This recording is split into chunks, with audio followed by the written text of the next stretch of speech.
Hello student आज हम देखेंगे electric field at equatorial point due to dipole.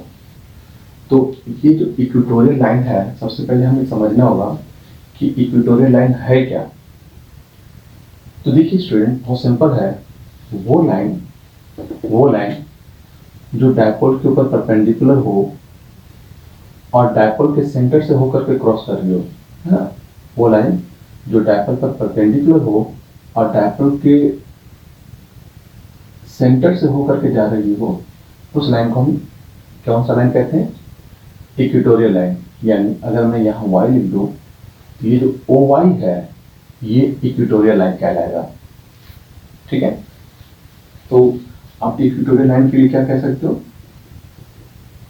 Equatorial line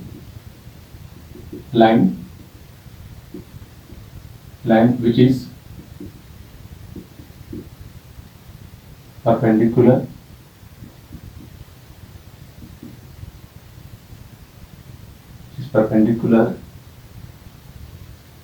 which is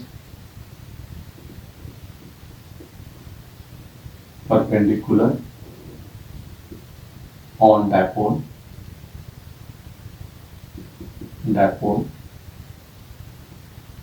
and passing through the center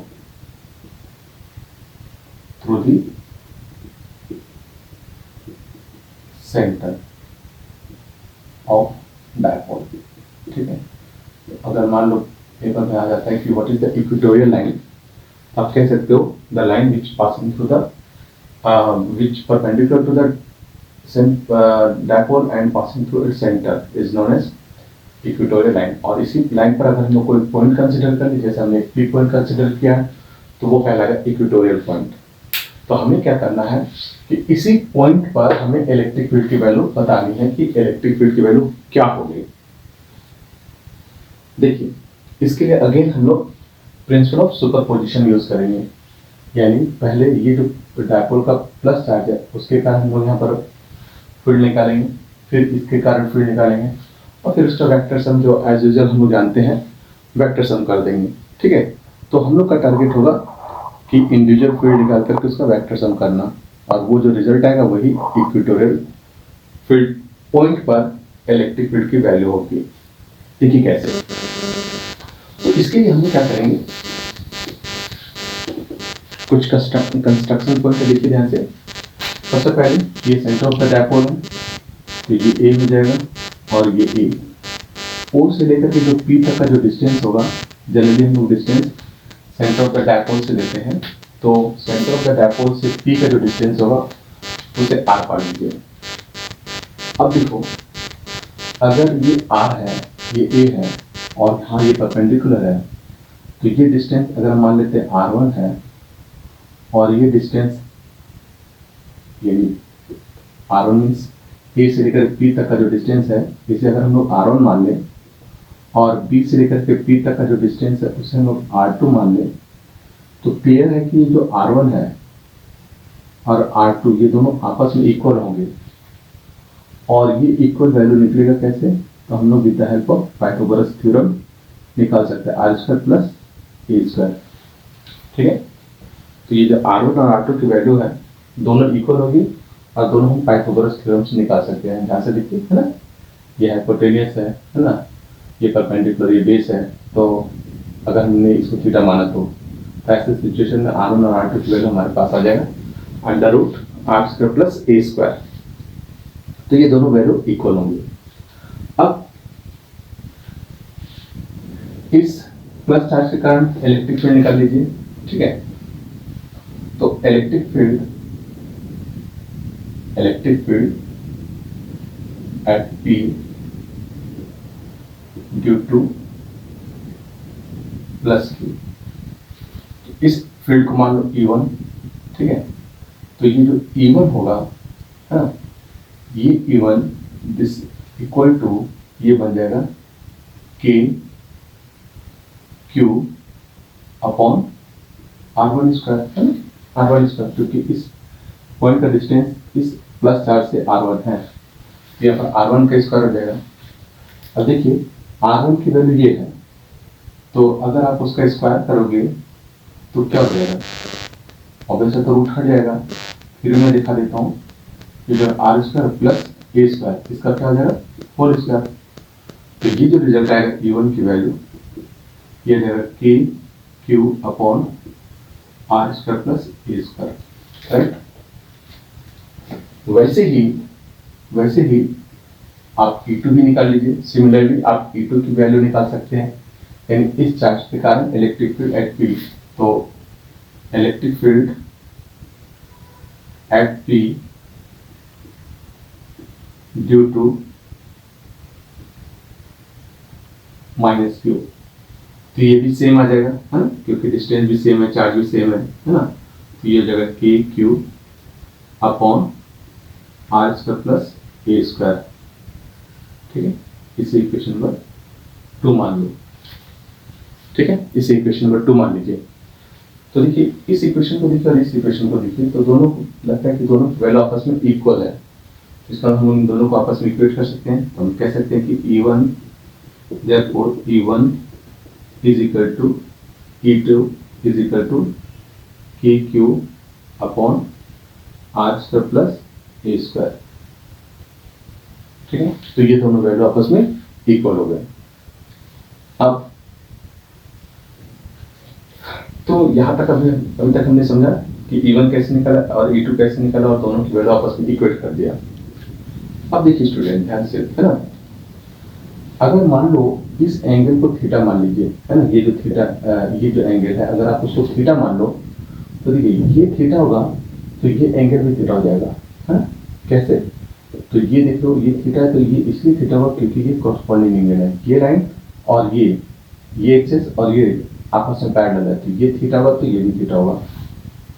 अच्छा, अगर ये theta है तो ये भी थीटा हो जाएगा, क्यों, क्योंकि ये दोनों डिस्टेंस आपस में इक्वल है ना, ये R1 और R2 इक्वल है, तो R1 और R2 इक्वल होने का मतलब ये हुआ कि उसके अपोजिट एंगल भी इक्वल होंगे। तो अगर ये थीटा है तो ये भी थीटा हो जाएगा, राइट। और लेकिन अगर ये थीटा होगा तो ये एंगल भी थीटा हो जाएगा।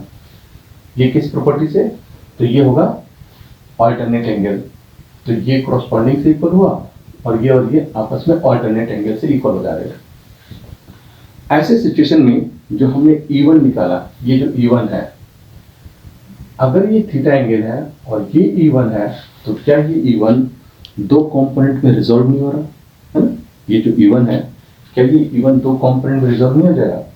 ये कैसे, ये रिजल्टेंट है, ये थीटा है, तो ऑब्वियस है कि ये जो E1 होगा इसके दो कंपोनेंट होंगे, एक बेस कंपोनेंट और एक perpendicular component.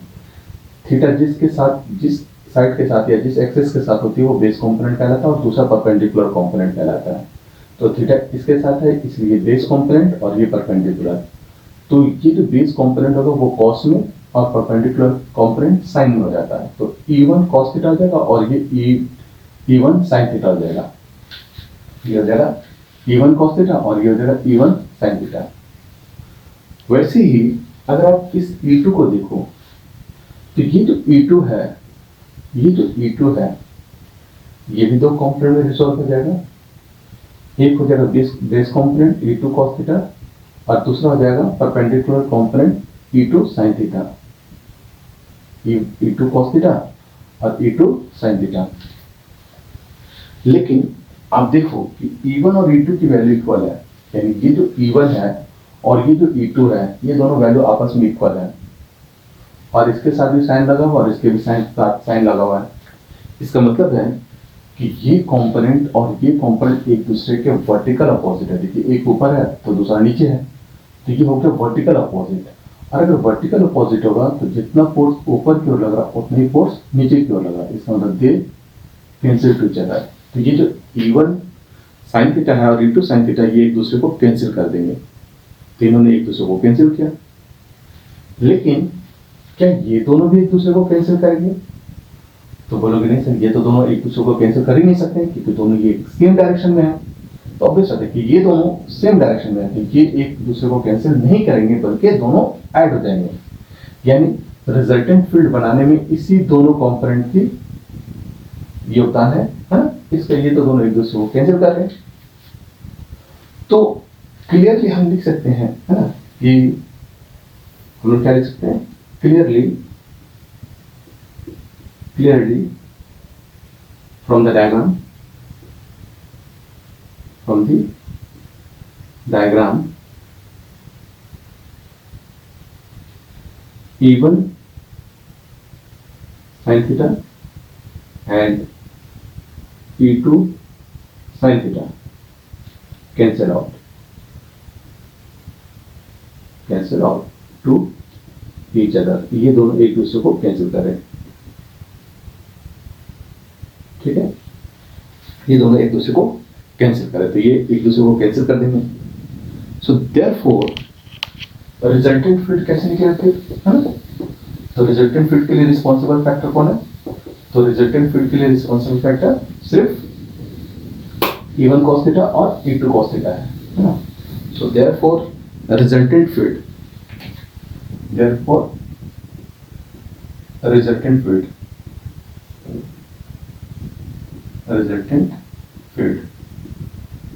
Due to dipole,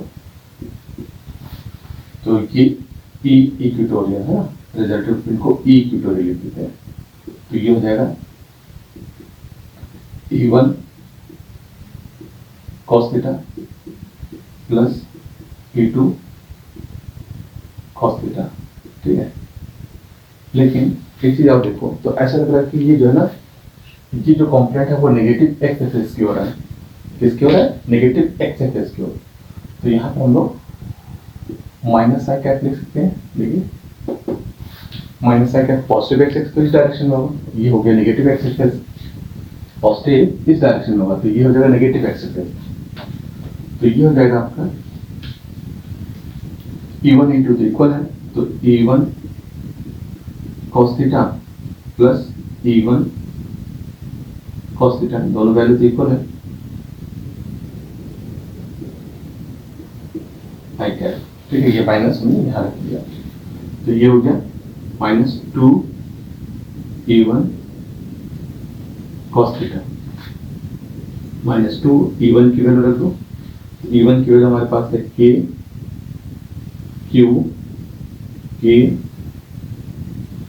Q upon R square plus A square, ठीक है, और cos थीटा की वैल्यू इस ट्रायंगल से लिख दो, है ना, ये जो ट्रायंगल POA है ना, इन ट्रायंगल POA है ना, इस ट्रायंगल में अगर आप cos थीटा लोगे,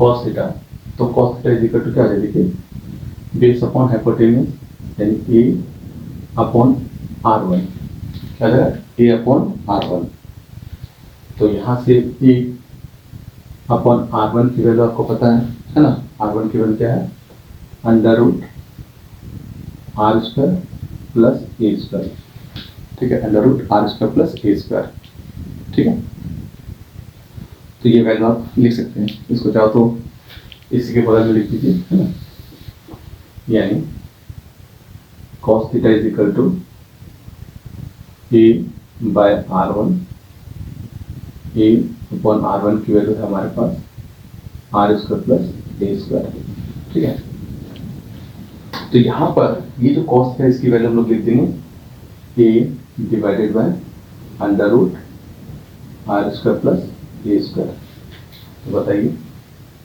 ये क्या बन जाएगा, minus K into Q into 2A, इसको एक साथ लिखिए, ठीक है, Q इंटू 2A,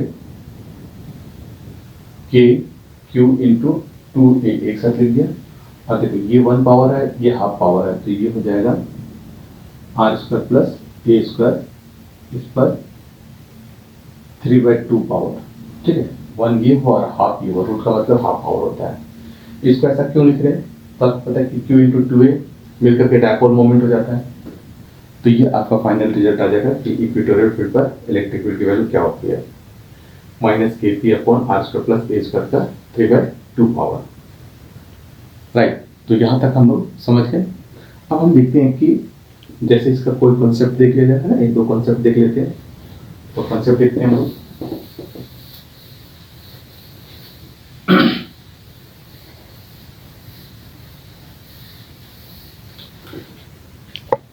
ये कॉन्सेप्ट ना,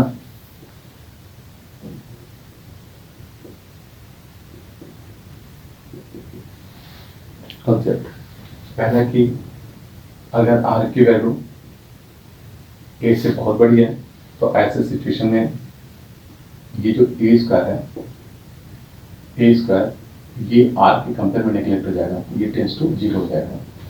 ठीक है, तो इन दिस केस हमारा जो इक्वेटोरियल फील्ड होगा वो हो जाएगा minus K P upon R square पर 3/2 पावर आई कैप। तो ये हो गया हमारे पास minus K P upon R cube i cap. ये 2 से 2 कैंसिल हो जाएगा, तो ये जाएगा minus K P upon R Q. दूसरा कॉन्सेप्ट देखिए, ये थोड़ा तब यूज करना जब आपको लगता है कि हम आर को ए के कंपेयर में बहुत बड़ा मान रहे हैं, यानी ए को नेगलेक्ट मान रहे हैं। दूसरा होगा कि डायरेक्शन देखिए, है ना, एक तो नेगेटिव एक्सिस से देखिए, लेकिन आप इसको ऐसे भी ध्यान रखो कि डायपोल का डायरेक्शन होता है माइनस क्यू से प्लस क्यू, यानी माइनस क्यू से प्लस क्यू की ओर ऐसे होता है ना, और फील्ड की डायरेक्शन उसके अपोजिट है। तो आप कह सकते हो कि जो इलेक्ट्रिक फील्ड की डायरेक्शन होगी एंटी पैरेलल टू डायपोल, है ना, anti parallel to dipole, dipole anti parallel होगा। ठीक है, तीसरा देखिए एक और थर्ड कॉन्सेप्ट, हम लोगों ने एक्सेल देखा था, ये आया था हमारे पास 2kp upon R cube i cap, और इक्वेटोरियल हमने देखा ये आया minus kp upon R cube. ठीक है, आई कैप दोनों को अगर आप कंपेयर कर दो, है ना, दोनों को कंपेयर कर दो तो पता चल रहा है कि जो एक्सेल है वो है माइनस ट्वाइस ऑफ इक्वेटोरियल, है ना, माइनस ट्वाइस ऑफ इक्वेटोरियल। ये बहुत अच्छा सा कंसेप्ट है कि पता चला कि जो एक्सेल का फील्ड है वो इक्वेटोरियल का ट्वाइस है, और साथ ही साथ अपोजिट डायरेक्शन में है, यानी ये दोनों एक दूसरे का अपोजिट भी है और एक्सेल इक्वेटोरियल का डबल भी है। तो ये बहुत अच्छा सा कंसेप्ट है, मे बी इससे रिलेटेड कोई क्वेश्चन पेपर में आ जाए, तो ये ध्यान में रखेंगे कि एक्सेल इक्वेटोरियल से डबल होता है और साथ ही साथ नेगेटिव होता है, यानी दोनों एक दूसरे के अपोजिट भी होते हैं। ठीक है, अगर एक एक्सेल एक्स एक्सिस पर है तो इक्वेटोरियल वाई एक्सिस पर, नेगेटिव एक्स एक्सिस पर होगी। ठीक है, डिपेंड ऑन कि हमने किस एक्सिस की बात की है। तो आई होप कि आपको ये लेक्चर भी समझ में आ गया होगा, जिसमें हमने electric field at equatorial point बात किया ड्यू टू डायपोल, और साथ ही साथ हमने एक्सेस के साथ उसको कंपेयर कर लिया। मिलते हैं नेक्स्ट क्लास में, थैंक यू।